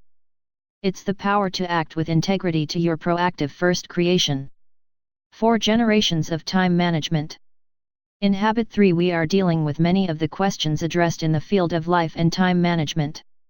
As a long-time student of this fascinating field, I am personally persuaded that the essence of the best thinking in the area of time management can be captured in a single phrase: organize and execute around priorities. That phrase represents the evolution of 3 generations of time management theory, and how to best do it is the focus of a wide variety of approaches and materials. Personal management has evolved in a pattern similar to many other areas of human endeavor. Major developmental thrusts, or waves as Alvin Toffler calls them, follow each other in succession, each adding a vital new dimension. For example, in social development, the agricultural revolution was followed by the industrial revolution, which was followed by the informational revolution. Each succeeding wave created a surge of social and personal progress. Likewise, in the area of time management, each generation builds on the one before it. Each one moves us toward greater control of our lives. The first wave or generation could be characterized by notes and checklists, an effort to give some semblance of recognition and inclusiveness to the many demands placed on our time and energy. The second generation could be characterized by calendars and appointment books. This wave reflects an attempt to look ahead, to schedule events and activities in the future. The third generation reflects the current time management field. It adds to those preceding generations the important idea of prioritization, of clarifying values, and of comparing the relative worth of activities based on their relationship to those values. In addition, it focuses on setting goals, specific long, intermediate, and short-term targets toward which time and energy would be directed in harmony with values. It also includes the concept of daily planning, of making a specific plan to accomplish those goals and activities determined to be of greatest worth. While the third generation has made a significant contribution, people have begun to realize that efficient scheduling and control of time are often counterproductive. The efficiency focus creates expectations that clash with the opportunities to develop rich relationships, to meet human needs, and to enjoy spontaneous moments on a daily basis. As a result, many people have become turned off by time management programs and planners that make them feel too scheduled, too restricted, and they throw the baby out with the bathwater, reverting to first or second generation techniques to preserve relationships, to meet human needs, and to enjoy spontaneous moments on a daily basis. But there is an emerging fourth generation that is different in kind. It recognizes that time management is really a misnomer. The challenge is not to manage time, but to manage ourselves. Satisfaction is a function of expectation as well as realization. And expectation, and satisfaction, lie in our circle of influence. Rather than focusing on things and time, Fourth generation expectations focus on preserving and enhancing relationships and accomplishing results, in short, on maintaining the P/PC balance. Quadrant 2. The essential focus of the fourth generation of management can be captured in the time management matrix diagrammed on the next page. Basically, we spend time in one of four ways. As you see, the two factors that define an activity are urgent and important. Urgent means it requires immediate attention. It's now. Urgent things act on us. A ringing phone is urgent. Most people can't stand the thought of just allowing the phone to ring. You could spend hours preparing materials, you could get all dressed up and travel to a person's office to discuss a particular issue, but if the phone were to ring while you were there, it would generally take precedence over your personal visit. If you were to phone someone, there aren't many people who would say, "I'll get to you in 15 minutes, just hold." But those same people would probably let you wait in an office for at least that long while they completed a telephone conversation with someone else. Urgent matters are usually visible. They press on us, they insist on action. They're often popular with others. They're usually right in front of us. And often they are pleasant, easy, fun to do. But so often they are unimportant. Importance, on the other hand, has to do with results. If something is important, it contributes to your mission, your values, your high priority goals. We react to urgent matters. Important matters that are not urgent require more initiative, more proactivity. We must act to seize opportunity, to make things happen. If we don't practice habit 2, if we don't have a clear idea of what is important, of the results we desire in our lives, we are easily diverted into responding to the urgent. Look for a moment at the four quadrants in the time management matrix. Quadrant I is both urgent and important. It deals with significant results that require immediate attention. We usually call the activities in Quadrant I crises or problems. We all have some Quadrant I activities in our lives. But Quadrant I consumes many people. They are crisis managers, problem-minded people, the deadline-driven producers. As long as you focus on Quadrant I, it keeps getting bigger and bigger until it dominates you. It's like the pounding surf. A huge problem comes and knocks you down and you're wiped out. You struggle back up only to face another one that knocks you down and slams you to the ground. Some people are literally beaten up by the problems all day every day. The only relief they have is in escaping to the not important, not urgent activities of Quadrant 4. So when you look at their total matrix, 90% of their time is in Quadrant I and most of the remaining 10% is in Quadrant IV with only negligible attention paid to Quadrants 2 and 3. By crisis live. That's how people who manage their lives. There are other people who spend a great deal of time in urgent, but not important Quadrant 3, thinking they're in Quadrant I. They spend most of their time reacting to things that are urgent, assuming they are also important. But the reality is that the urgency of these matters is often based on the priorities and expectations of others. People who spend time almost exclusively in Quadrants 3 and 4 basically lead irresponsible lives. Effective people stay out of Quadrants 3 and 4 because, urgent or not, they aren't important. They also shrink Quadrant I down to size by spending more time in Quadrant 2. Quadrant 2 is the heart of effective personal management. It deals with things that are not urgent, but are important. It deals with things like building relationships, writing a personal mission statement, long-range planning, exercising, preventive maintenance, preparation, all those things we know we need to do, but somehow seldom get around to doing, because they aren't urgent. To paraphrase Peter Drucker, effective people are not problem-minded, they're opportunity-minded. They feed opportunities and starve problems. They think preventively. They have genuine Quadrant I crises and emergencies that require their immediate attention, but the number is comparatively small. They keep P and PC in balance by focusing on the important, but not the urgent, high-leverage capacity-building activities of Quadrant 2. With the time management matrix in mind, take a moment now and consider how you answered the questions at the beginning of this chapter. What quadrant do they fit in? Are they important? Are they urgent? My guess is that they probably fit into quadrant 2. They are obviously important, deeply important, but not urgent. And because they aren't urgent, you don't do them. Now look again at the nature of those questions. What one thing could you do in your personal and professional life that, if you did on a regular basis, would make a tremendous positive difference in your life? Quadrant 2 activities have that kind of impact. Our effectiveness takes the quantum leaps when we do them. I asked a similar question to a group of shopping center managers.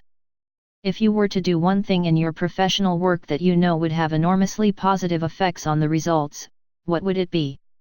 Their unanimous response was to build helpful personal relationships with the tenants, the owners of the stores inside the shopping center, which is a quadrant 2 activity. We did an analysis of the time they were spending on that activity. It was less than 5%. They had good reasons problems, one right after another. They had reports to make out, meetings to go to, correspondence to answer, phone calls to make, constant interruptions. Quadrant I had consumed them. They were spending very little time with the store managers, and the time they did spend was filled with negative energy. The only reason they visited the store managers at all was to enforce the contract to collect the money or discuss advertising or other practices that were out of harmony with center guidelines, or some similar thing. The store owners were struggling for survival, let alone prosperity. They had employment problems, cost problems, inventory problems, and a host of other problems. Most of them had no training in management at all. Some were fairly good merchandisers, but they needed help. The tenants didn't even want to see the shopping center owners, they were just one more problem to contend with. So the owners decided to be proactive. They determined their purpose, their values, their priorities. In harmony with those priorities, they decided to spend about 1/3 of their time in helping relationships with the tenants. In working with that organization for about a year and a half, I saw them climb to around 20%, which represented more than a 4-fold increase. In addition, they changed their role. They became listeners, trainers, consultants to the tenants. Their interchanges were filled with positive energy. The effect was dramatic, profound. By focusing on relationships and results rather than time and methods, the numbers went up, the tenants were thrilled with the results created by new ideas and skills, and the shopping center managers were more effective and satisfied and increased their list of potential tenants and lease revenue based on increased sales by the tenants' stores. They were no longer policemen or hovering supervisors. They were problem solvers, helpers. Whether you are a student at the university, a worker in an assembly line, a homemaker, fashion designer, or president of a company, I believe that if you were to ask what lies in quadrant 2 and cultivate the proactivity to go after it, you would find the same results. Your effectiveness would increase dramatically. Your crises and problems would shrink to manageable proportions because you would be thinking ahead, working on the roots, doing the preventive things that keep situations from developing into crises in the first place. In the time management jargon, this is called the Pareto principle. 80% of the results flow out of 20% of the activities. What it takes to say no. The only place to get time for quadrant 2 in the beginning is from quadrants 3 and 4. You can't ignore the urgent and important activities of quadrant I, although it will shrink in size as you spend more time with prevention and preparation in quadrant 2. But the initial time for quadrant 2 has come out of 3 and 4. You have to be proactive to work on quadrant 2 because quadrant I and 3 work on you. To say yes to important quadrant 2 priorities, you have to learn to say no to other activities, sometimes apparently urgent things. Some time ago, my wife was invited to serve as chairman of a committee in a community endeavor. She had a number of truly important things she was trying to work on, and she really didn't want to do it. But she felt pressured into it and finally agreed. Then she called one of her dear friends to ask if she would serve on her committee. Her friend listened for a long time and then said, "Sandra, that sounds like a wonderful project, a really worthy undertaking. I appreciate so much your inviting me to be a part of it. I feel honored by it. For a number of reasons, I won't be participating myself, but I want you to know how much I appreciate your invitation." Sandra was ready for anything but a pleasant no. She turned to me and sighed, "I wish I'd said that.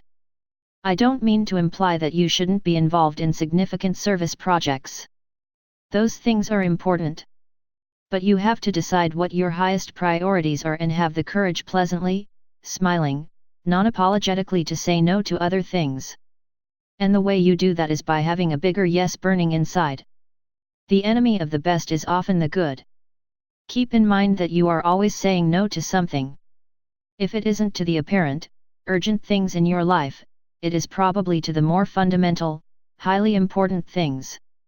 Even when the urgent is good, the good can keep you from your best, keep you from your unique contributions, if you let it. When I was director of university relations at a large university, I hired a very talented, proactive, creative writer. One day, after he had been on the job for a few months, I went into his office and asked him to work on some urgent matters that were pressing on me. He said, "Stephen, I'll do whatever you want me to do. Just let me share with you my situation." Then he took me over to his wallboard, where he had listed over 24 projects he was working on, together with performance criteria and deadline dates that had been clearly negotiated before. He was highly disciplined, which is why I went to see him in the first place. If you want to get something done, give it to a busy man. Then he said, "Stephen, to do the jobs that you want done right would take several days. Which of these projects would you like me to delay or cancel to satisfy your request?" Well, I didn't want to take the responsibility for that. I didn't want to put a cog in the wheel of one of the most productive people on the staff just because I happened to be managing by crisis at the time. The jobs I wanted done were urgent, but not important. So I went and found another crisis manager and gave the job to him. We say yes or no to things daily, usually many times a day. A center of correct principles and a focus on our personal mission empowers us with wisdom to make those judgments effectively.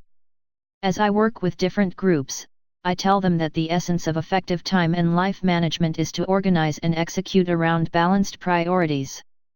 Then I ask this question: if you were to fault yourself in one of 3 areas, which would it be?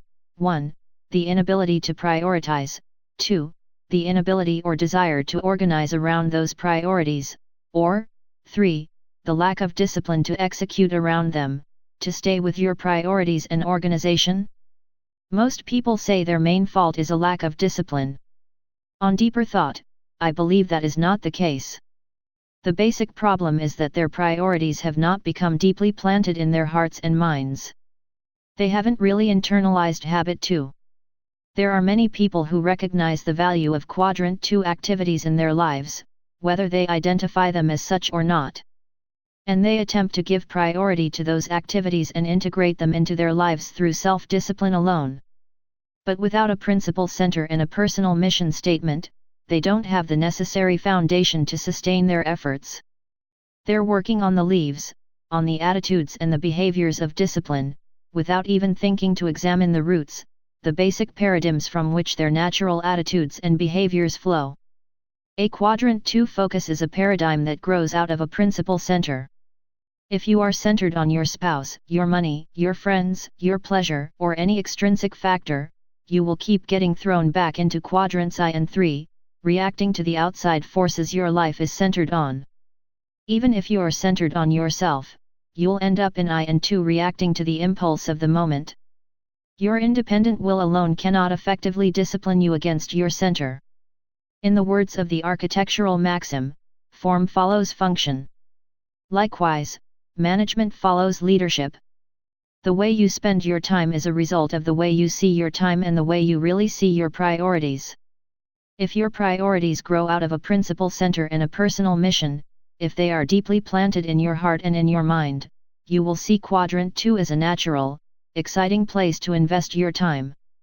It's almost impossible to say no to the popularity of quadrant 3 or to the pleasure of escape to quadrant 4 if you don't have a bigger yes burning inside. Only when you have the self-awareness to examine your program and the imagination and conscience to create a new, unique, principle-centered program to which you can say yes, only then will you have sufficient independent willpower to say no, with a genuine smile, to the unimportant. Moving into Quadrant 2. If Quadrant 2 activities are clearly the heart of effective personal management, the first things we need to put first, then how do we organize and execute around those things? The first generation of time management does not even recognize the concept of priority. It gives us notes and to-do lists that we can cross off, and we feel a temporary sense of accomplishment every time we check something off, but no priority is attached to items on the list. In addition, there is no correlation between what's on the list and our ultimate values and purposes in life. We simply respond to whatever penetrates our awareness and apparently needs to be done. Many people manage from this first-generation paradigm. It's the course of least resistance. There's no pain or strain, it's fun to go with the flow. Externally imposed disciplines and schedules give people the feeling that they aren't responsible for results. But first-generation managers, by definition, are not effective people. They produce very little, and their lifestyle does nothing to build their production capability. Buffeted by outside forces, they are often seen as undependable and irresponsible, and they have very little sense of control and self-esteem. Second-generation managers assume a little more control. They plan and schedule in advance and generally are seen as more responsible because they show up when they're supposed to. But again, the activities they schedule have no priority or recognized correlation to deeper values and goals. They have few significant achievements and tend to be schedule-oriented.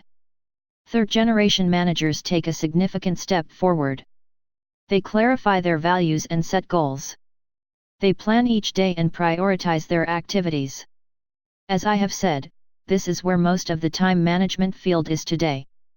But this third generation has some critical limitations. First, it limits vision. Daily planning often misses important things that can only be seen from a larger perspective.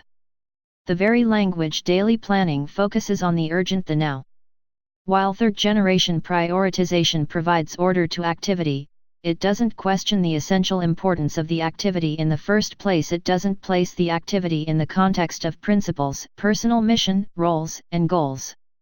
The third-generation value-driven daily planning approach basically prioritizes the quadrant I and 3 problems and crises of the day. In addition, the third generation makes no provision for managing roles in a balanced way. It lacks realism, creating the tendency to overschedule the day, resulting in frustration and the desire to occasionally throw away the plan and escape to quadrant 4. And its efficiency, time management focus tends to strain relationships rather than build them. While each of the 3 generations has recognized the value of some kind of management tool, none has produced a tool that empowers a person to live a principle-centered, quadrant 2 lifestyle. The first generation notepads and to-do lists give us no more than a place to capture those things that penetrate our awareness so we won't forget them. The second generation appointment books and calendars merely provide a place to record our future commitments so that we can be where we have agreed to be at the appropriate time. Even the third generation, with its vast array of planners and materials, focuses primarily on helping people prioritize and plan their quadrant I and 3 activities. Though many trainers and consultants recognize the value of quadrant 2 activities, the actual planning tools of the third generation do not facilitate organizing and executing around them. As each generation builds on those that have preceded it, the strengths and some of the tools of each of the first 3 generations provide elemental material for the fourth. But there is an added need for a new dimension, for the paradigm and the implementation that will empower us to move into quadrant 2, to become principle-centered and to manage ourselves to do what is truly most important. The Quadrant 2 tool. The objective of Quadrant 2 management is to manage our lives effectively from a center of sound principles, for a knowledge of our personal mission, with a focus on the important as well as the urgent, and within the framework of maintaining a balance between increasing our production and increasing our production capability. This is, admittedly, an ambitious objective for people caught in the thick of thin things in quadrants 3 and 4. but striving to achieve it will have a phenomenal impact on personal effectiveness. A Quadrant 2 organizer will need to meet 6 important criteria. Coherence. Coherence suggests that there is harmony, unity, and integrity between your vision and mission, your roles and goals, your priorities and plans, and your desires and discipline. In your planner, there should be a place for your personal mission statement so that you can constantly refer to it. There also needs to be a place for your roles and for both short and long-term goals. Balance. Your tool should help you to keep balance in your life, to identify your various roles and keep them right in front of you, so that you don't neglect important areas such as your health, your family, professional preparation, or personal development. Many people seem to think that success in one area can compensate for failure in other areas of life. But can it really? Perhaps it can for a limited time in some areas. But can success in your profession compensate for a broken marriage, ruined health, or weakness in personal character? True effectiveness requires balance, and your tool needs to help you create and maintain it. Quadrant 2 Focus. You need a tool that encourages you, motivates you, actually helps you spend the time you need in Quadrant 2, so that you're dealing with prevention rather than prioritizing crises. In my opinion, the best way to do this is to organize your life on a weekly basis. You can still adapt and prioritize on a daily basis, but the fundamental thrust is organizing the week.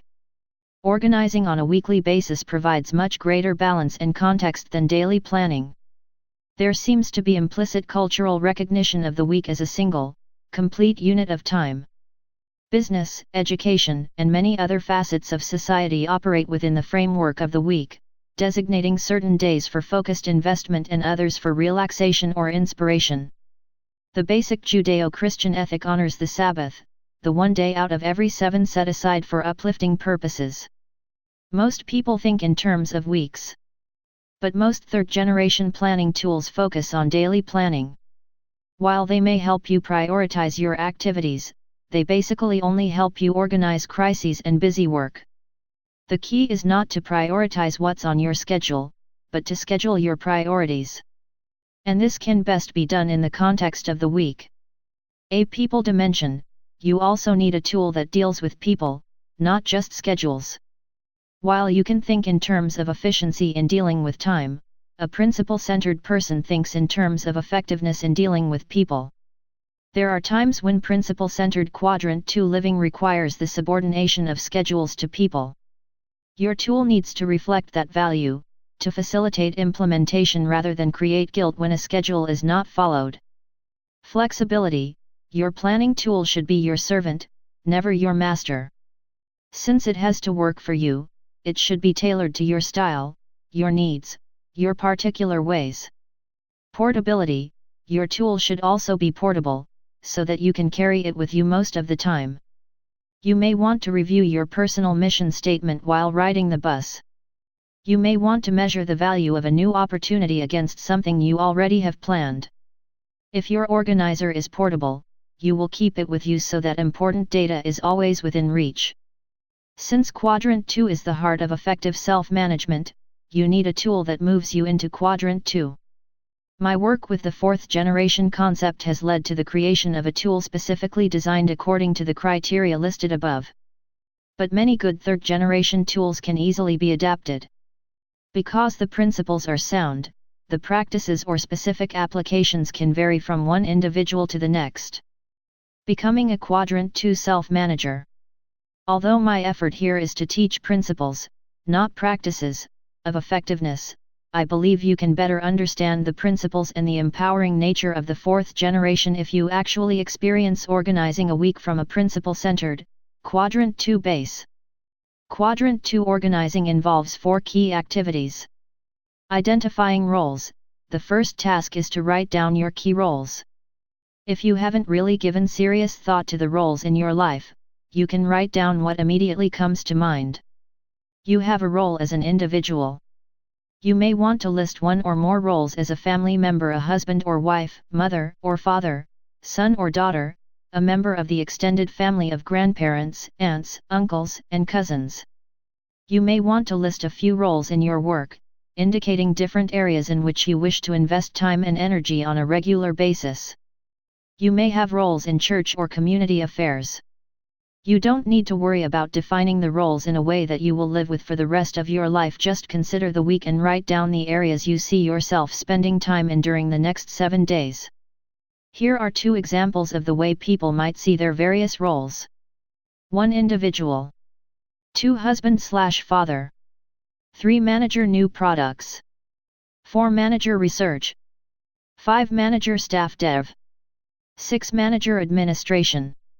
7 chairman United Way. 1 personal development. 2 wife. 3 mother. 4 real estate salesperson. 5 Sunday school teacher.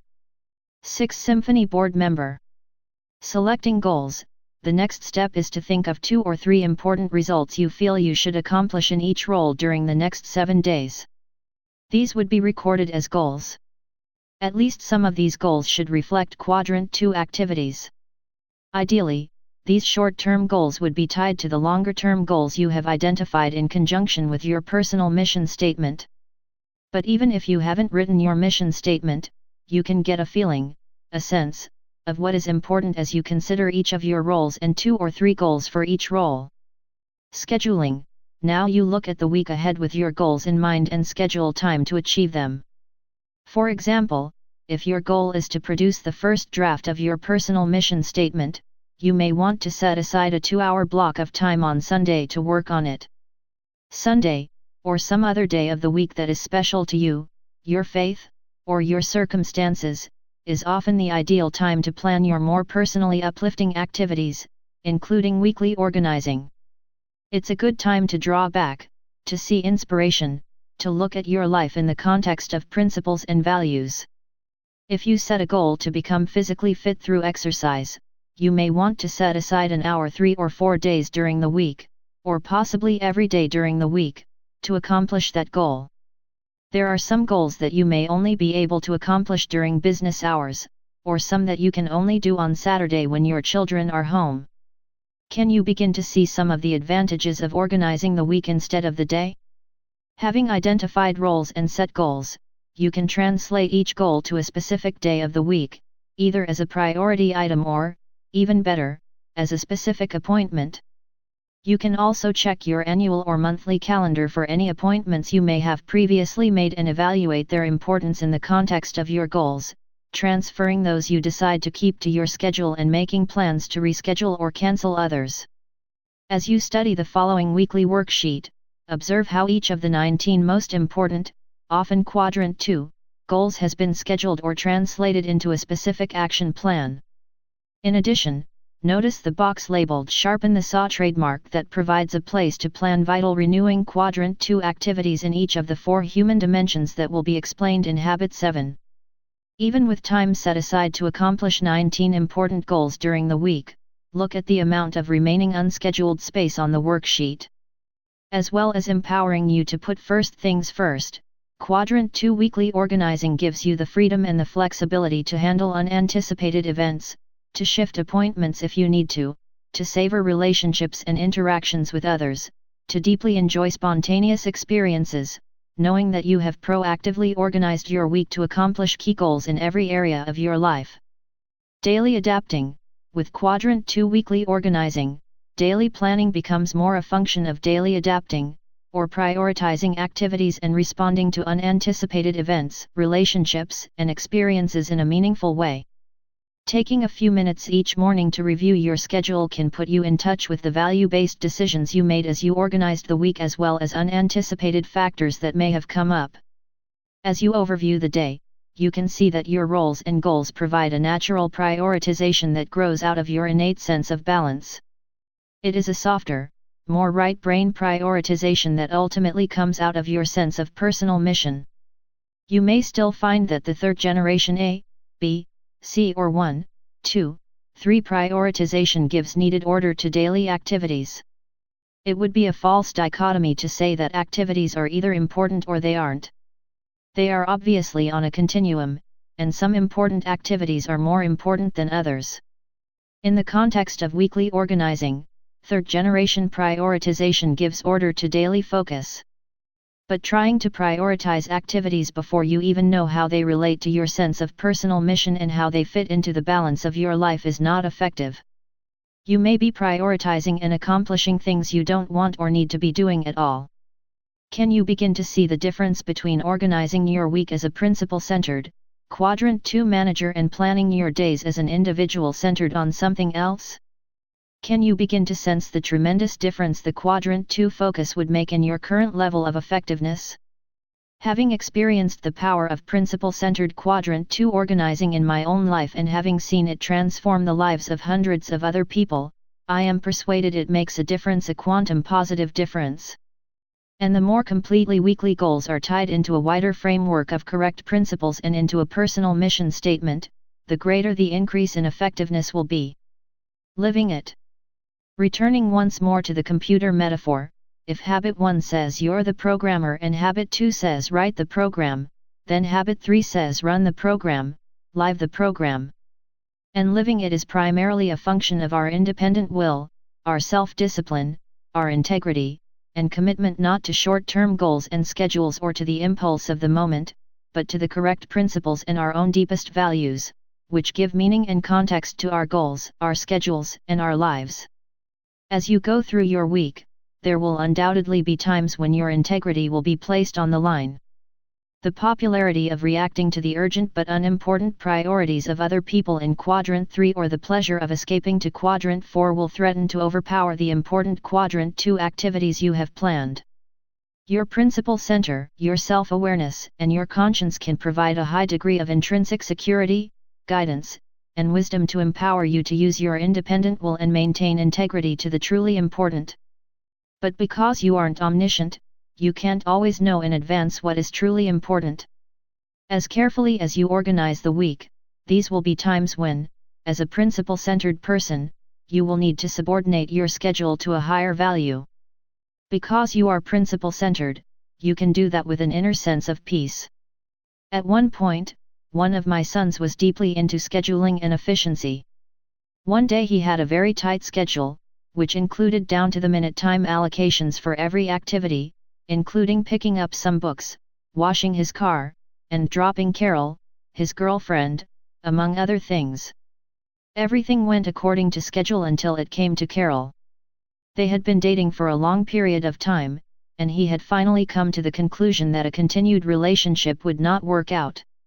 So, congruent with his efficiency mode, he had scheduled a 10 to 15-minute telephone call to tell her.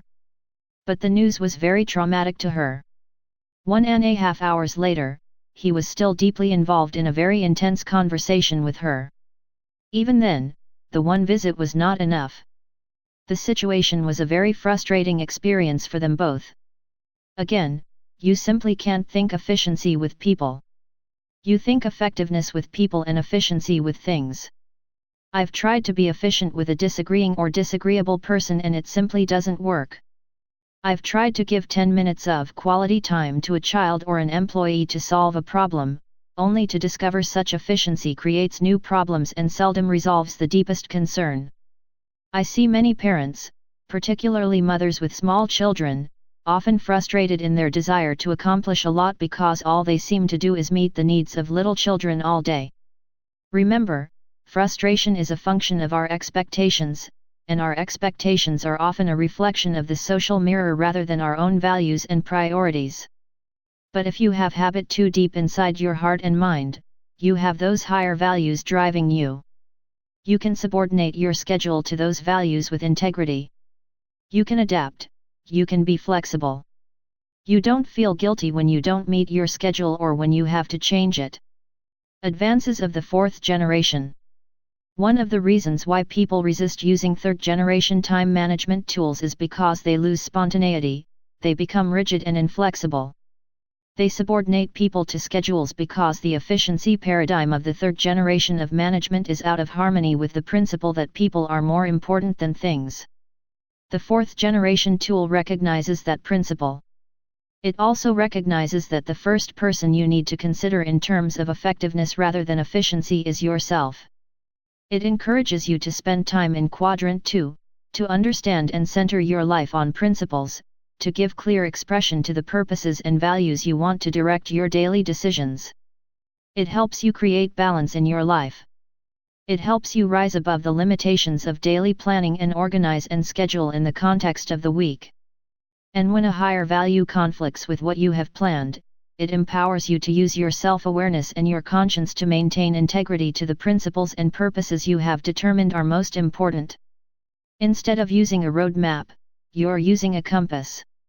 The fourth generation of self-management is more advanced than the third in 5 important ways. First, it's principle-centered. More than giving lip service to Quadrant 2, it creates the central paradigm that empowers